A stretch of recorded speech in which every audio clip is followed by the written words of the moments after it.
পতাকা পরিবারের সকল শ্রোতা বন্ধুদের আজকের স্পেশাল এপিসোড, আজকে রবিবারের এপিসোড। তো আজকের এই এপিসোডটার জন্য আমাদের অনেক বন্ধুরাই ওয়েট করে থাকো। তো আজকে আমরা ভিডিওটা স্টার্ট করছি। স্টার্ট করার আগে বলে নিই, আজকের যেহেতু একটা স্পেশাল এপিসোড, তাই আমরা এটা আর কারণ না, এটা আজকে আমার গল্পটাই থাকবে, যেটা আমি বলার প্রথম থেকে একদম প্রথম দিন থেকে আমি বলার জন্য তৈরি হয়েছিলাম, কিন্তু বলার সুযোগ হয়নি। অনেকে গল্প পাঠিয়েছে যেগুলো আমরা বলেছি, কিন্তু আমার গল্পটা বলার সুযোগ হয়ে ওঠেনি। তো আজকে সেই প্রতিকার অবসান হোক, আজকে আমার গল্পটাই বলা যাক। তো বেশি না কথা বলে শুরু করছি আমার সাথে ঘটা আর একটা ঘটনা। সময়টা হচ্ছে 2021 সাল, সরি 2022 সাল, মানে ওই ইয়ার হচ্ছে আমি এইচএস দিয়েছি। হ্যাঁ, এইচএস দেব, আমার ঠাকুমা মারা গেছেন।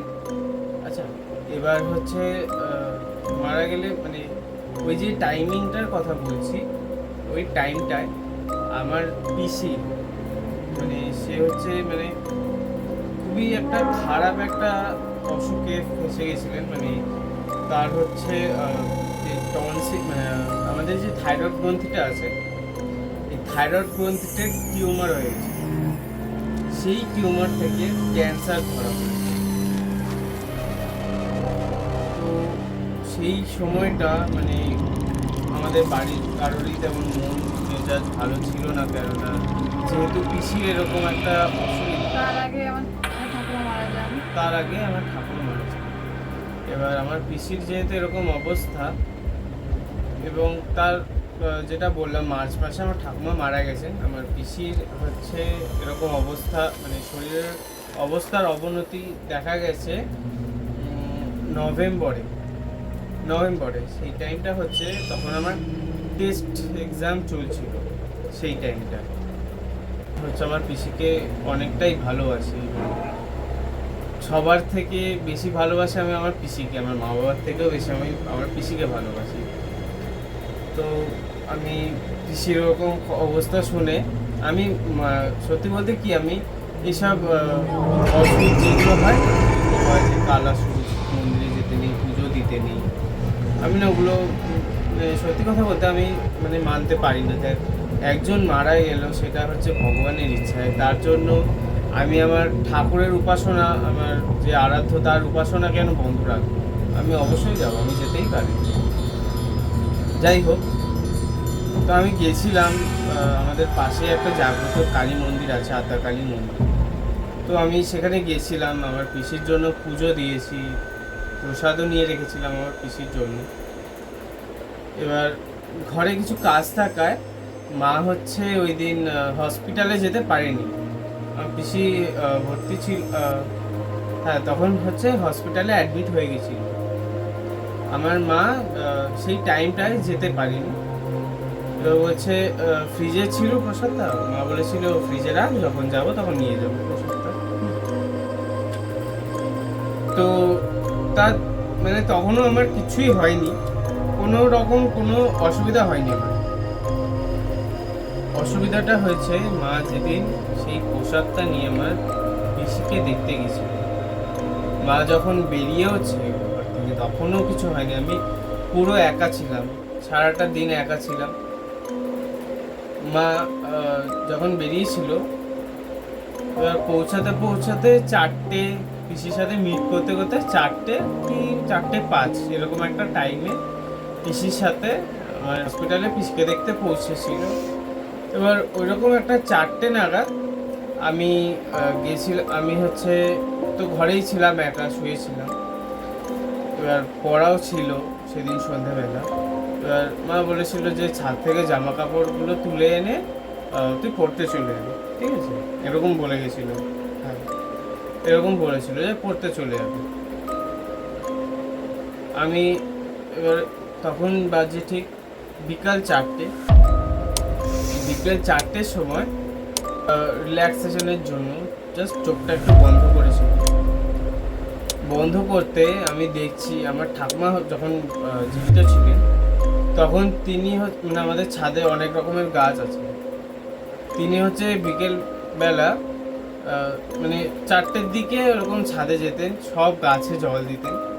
জল ঢল দিয়ে এসে ফার্স্ট সেকেন্ড ধাপে এসে তিনি বসতেন। এবার আমি যেটা দেখছি যে আমার ঠাকুমা মনে হচ্ছে মানে খুব রেগে আমার দিকে মানে রক্তচক্ষু যেটাকে বলে, এই যে আমাদের যেই চোখের যেই সাদা পাটটা, এই পাটটা পুরো জবা ফুলের মতো লাল, আর যে মণিটা ওটা পুরো লাইট ব্রাউন। এরকম আমার ঠাকুমার চোখ কোনোদিনও আমি দেখিনি। পুরো এইরকম আমি পুরো মানে শিওর, আমি একদম ড্যাম শিওর যে আমি এইরকম একটা জিনিস দেখেছি। তো আমি ফার্স্টের দিকে ভয় পাইনি, ঘাবড়ে গেছিলাম, হয়তো এটা মনের ভুল হতে পারে আমার। তারপরে আমি গেছিলাম, ছাদ থেকে জামা কাপড় তুলে এনে রেখেওছি। এবার মনের ভেতরে কিরকম একটা মানে খচখচ করছিল যে এটা হয়তো বলাটা আমার ঠিক হবে, আমি বলে দিই জিনিসটা যে কি হয়েছে। নিজের মধ্যে রেখে দেওয়া এইসব জিনিস অবশ্যই ঠিক না। তো মা যখন এলো বাড়িতে, তখন আমি মাকে জিজ্ঞেস করছি, আচ্ছা তুমি কখন গেছিলে পিসিকে মানে গিয়ে প্রসাদটা কখন দিয়েছো? তো মা বলছে আমি যখন ঢুকেছি তখন হচ্ছে 4টে কি 4:05 বাজে, এর মধ্যে আমি ঢুকেছি। কেননা আমি ঢুকেই হচ্ছে ফোনে মোবাইলে টাইমটা দেখেছিলাম। এরকম আমি ঢুকেই হচ্ছে তোর পিসির হাতে প্রসাদটা দিয়েছি। তখন আমার স্ট্রাইক করলো যে হ্যাঁ, আমি তো ওই রকমই, আমিও আমার ঠাকুমার সেরকম একটা রক্তচক্ষু, আমি মানে একটা যে উগ্র মূর্তি, আমি সেই মূর্তিটা দেখতে পেরেছি। এবার তখন হচ্ছে আমার ভয় লাগলো, কেননা আমি জানি না এই কথাটা কতটা সত্য। মানুষ যখন মারা যায়, এই মানুষটা তো একা থাকে, সেই যে একটা জগৎ, প্রেত জগৎ যেটা, সেই জগৎটা হচ্ছে টোটালি আলাদা। তো যেহেতু মানে যে মারা গেছেন তিনি তো একা থাকেন, তিনি চান মানে তার মানে তিনি যাকে ভালোবাসেন মানে সে টানে। আমি এই জিনিসটা শুনেছি অনেক জায়গায় যে মৃত মানুষের যে আত্মাটা, তিনি হচ্ছে যাকে ভালোবাসতেন তাকে টানে মৃত্যুর পরে।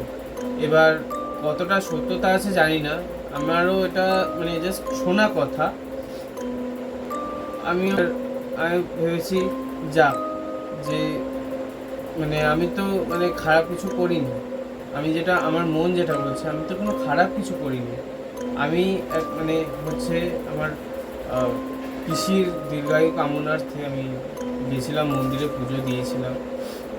তো যাই হোক, মেন ঘটনা যেটা হয়েছিল আমার সাথে, যেটা সত্যি ভয়ের যে ঘটনাটা, সেই ঘটনাটা ঘটেছিল আমার সাথে যেদিন হচ্ছে পিসির টনসিল যে অপারেশনটা, সেই অপারেশনের দিনে।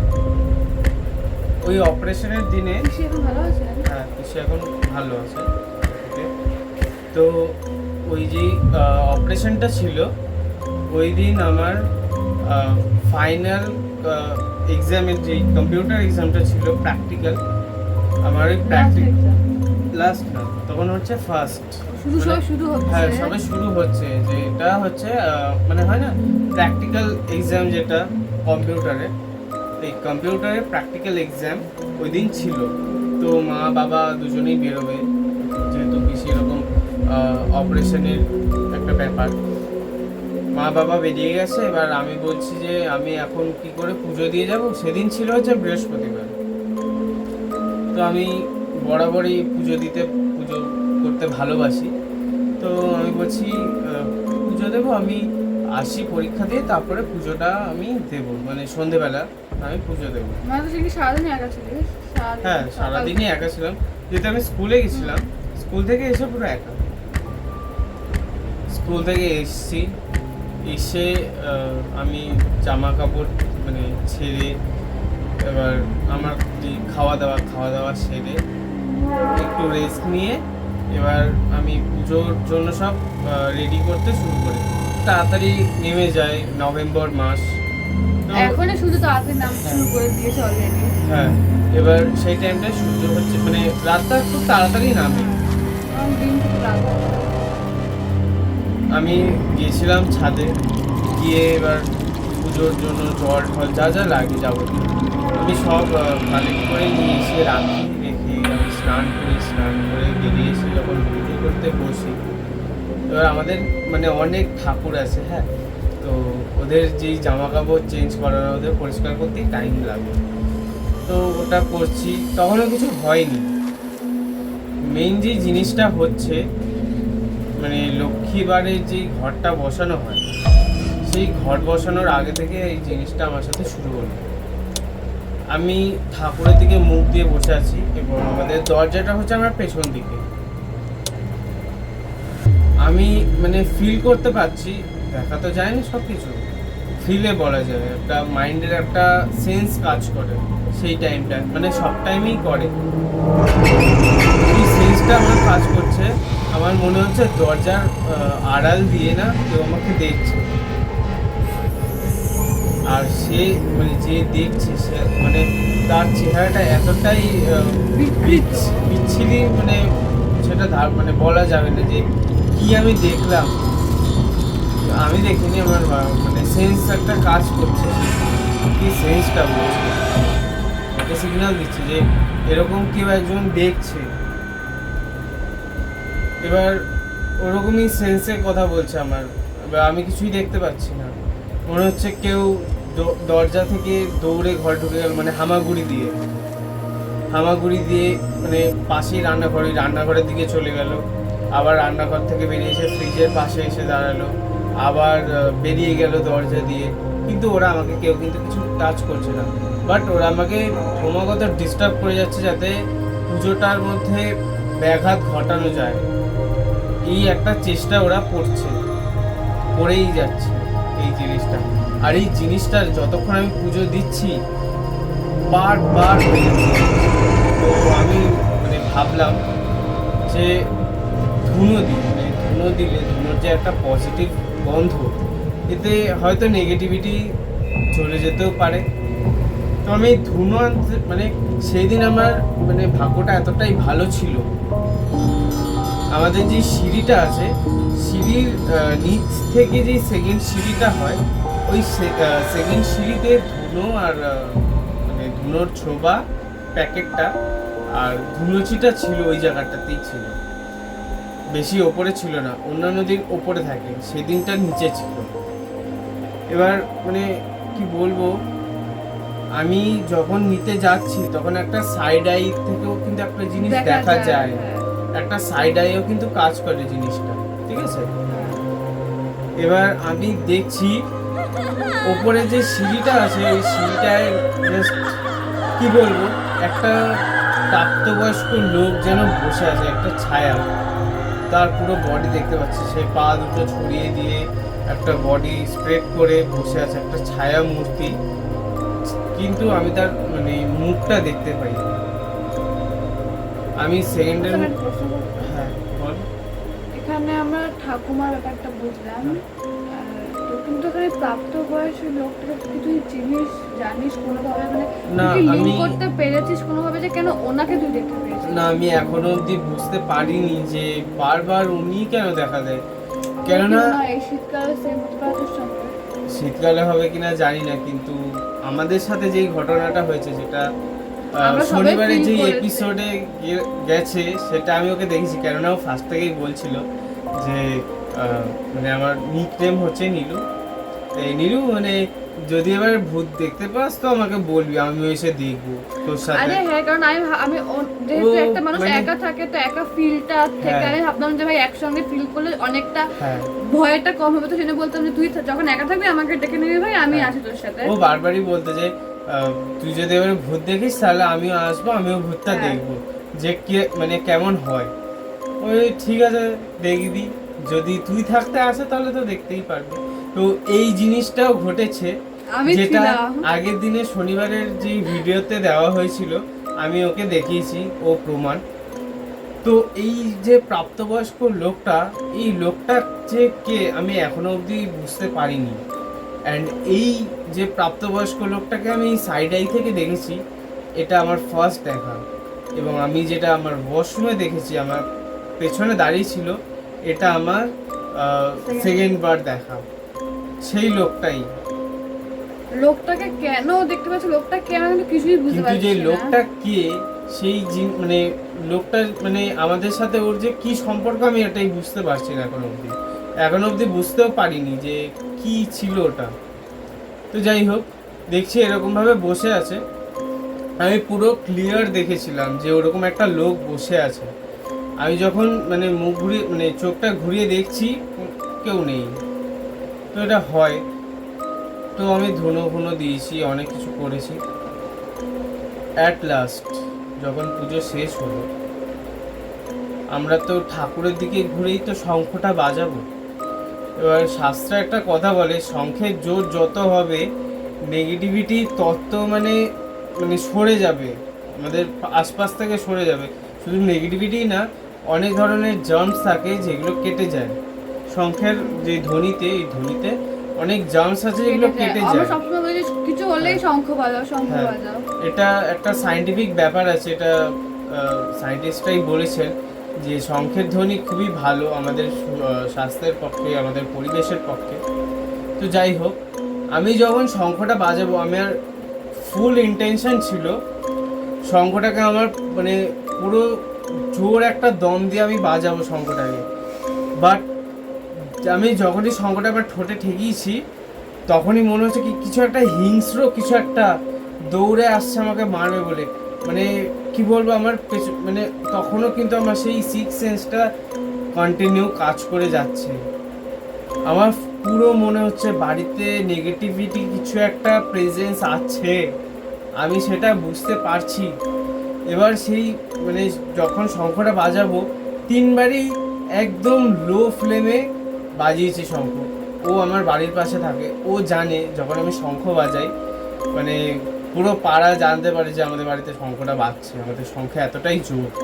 কিন্তু ওই দিন শঙ্খ যেন আর বাজেই না, মানে মনে হচ্ছে কি এমন একটা হিংস্র কিছু, যাতে আমাকে বাধ্য হয়ে পেছনে ফিরে তাকাতে হয় সেই জিনিসটার জন্য। এবং আমার শঙ্খের যেই যে জোরটা আমি ক্রিয়েট করছি, যে প্রেশারটা আমি ক্রিয়েট করছি, সেই প্রেশারটা কিন্তু লো হয়ে যাচ্ছে, যার ফলে শঙ্খটা বাজছে না। যাই হোক, 3বারের বেশি শঙ্খ বাজানো যায় না, নিয়ম নেই। তো লো ফ্লেমে 3বার আমি শঙ্খটা বাজিয়ে রেখে দিয়ে আমি খাটে উঠে যাই। আমি তখনও ভাবতে পারছি না যে ঠাকুরের পুজো করছি আমি, সেই সত্ত্বেও কেন এত নেগেটিভিটির প্রেজেন্স। মানে মানে এই যে ঘটনাটা, এই ঘটনাটার ব্যাখ্যা সত্যি আমার কাছে নেই, সত্যিই নেই আমার এই ঘটনাটার ব্যাখ্যা। এই ঘটনা রিলেটেড আর একটা গল্প আছে, যেটা আমরা হচ্ছে পরের একটা এপিসোডে বলবো, সেটা ছোট গল্প, তো আমি সেটা পরের এপিসোডে বলবো। আমার লাইফে ঘটা ফার্স্ট এই একটা মানে ভয়ঙ্করতম ঘটনা, কালকে যেটা বললাম মানে শনিবারের এপিসোডে যেটা বললাম, সেই ঘটনাটাও হচ্ছে মানে ওটার পরে ফার্স্ট আমি দেখেছিলাম একটা ছায়া মূর্তি, তারপরে দেখলাম যে এরকম মানে আমার পেছনে এসে কেউ হয়তো দাঁড়িয়ে আছে। জানি না এরপরে আমি কি দেখতে চলেছি বা কোন বিপদের সম্মুখীন হতে চলেছি, আমি এখনো বুঝতে পারছি না। কিন্তু আমি জানি, আমি বিশ্বাস করি ভগবানের উপর, যে সৃষ্টি করেছেন আমাদের, সে কখনোই আমাদের কোনো ক্ষতি হতে দেবেন না, তিনি সম্পূর্ণভাবে আমাদের রক্ষা করবেন।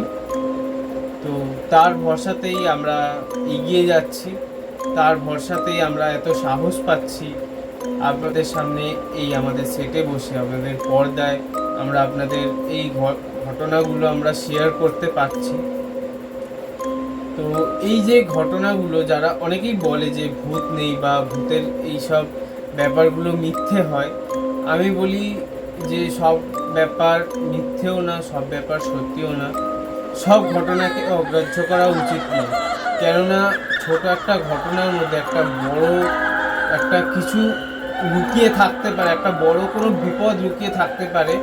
তো আমি এটাই বলতে চাই আপনাদের যে যদি আপনাদের সাথে এমন কিছু ঘটে থাকে তো আপনারা আগে থেকে এরকম সজাগ হন। জানি না কার সাথে কি বিপদ লেগে আছে, কিন্তু সজাগ হওয়াটা হচ্ছে আমাদের খুব দরকার। প্রথমত কাজ, যেটা আমাদের সজাগ থাকতে হবে। তো সানডে স্পেশাল, রবিবারের এই স্পেশাল ভূত আড্ডা পডকাস্টের গল্প আজ এতটুকুই। পরের গল্পে আমরা শুনবো সায়নীর সাথে না, সায়নীর মা বা না সায়নের সঙ্গে ঘটনা নাই সেটা হবে। আচ্ছা, সায়নীর সাথে একটা ঘটনা শোনা হবে এবং ওদের ঘটা মানে মানে আমরা Family। তখনই কেউ না, মানে আমরা তখনও ছোট। জন্মাইনি বলতে গেলে। আমাদের মানে ওর মা হয়, আমার দিদি হয়, ওদের সাথে ঘটা মানে খুব ভয়ঙ্কর ভয়ঙ্কর আরও যে ঘটনাগুলো আছে আমরা সেগুলো বলতে চলেছি। তো আপনাদের কাছে একটাই রিকোয়েস্ট করব, সাথে থাকুন, পাশে থাকুন। ভূত আড্ডার যে আমাদের উইকলি যেই পডকাস্টগুলো শনি এবং রবিবার করে আমরা আপনাদের সামনে তুলে ধরছি, সেই পডকাস্টগুলো আপনারা দেখতে থাকুন এবং সাপোর্ট অবশ্যই দরকার। খুবই দরকার। আপনাদের সাপোর্টে, আপনাদের আশীর্বাদে, আপনাদের এই সমর্থনের জোরে, আপনাদের সমর্থনের শক্তিতে আমরা যে সাহস পাচ্ছি সেই সাহস দিয়েই কিন্তু এগিয়ে যাচ্ছি। আপনারা আগাগোড়াই এইভাবে আমাদের সাথে থাকবেন। আজকের মতো এতটুকুই। আবার নেক্সট দেখা হচ্ছে উইক, পরের সপ্তাহে। নেক্সট স্যাটারডে অ্যান্ড সানডে আরও ভয়ঙ্কর ভূতের গল্প নিয়ে। এগুলো গল্প না, এগুলো সত্যি ঘটনা। আমরা একটা গল্প বলা বলবো, যায় হ্যাঁ। না, এগুলো হচ্ছে সত্যি ঘটনা যেগুলো আমাদের সাথে বা আমাদের যেই পরিবারের সাথে সাবস্ক্রাইবার, হয়েছে। পরিবার বা বন্ধু বান্ধব যাদের সাথেই এসব সত্যি ঘটনাগুলো ঘটা হয়, সেই ঘটনাগুলো আমরা আপনাদের সামনে তুলে ধরি। তো আজ দেখা হচ্ছে আবার পরের শনিবার। ততদিন সুস্থ থাকবেন, ভালো থাকবেন, ভূত আড্ডার সাথে থাকবেন। সকলকে শুভরাত্রি। ভূত আড্ডার পাশে থাকবেন।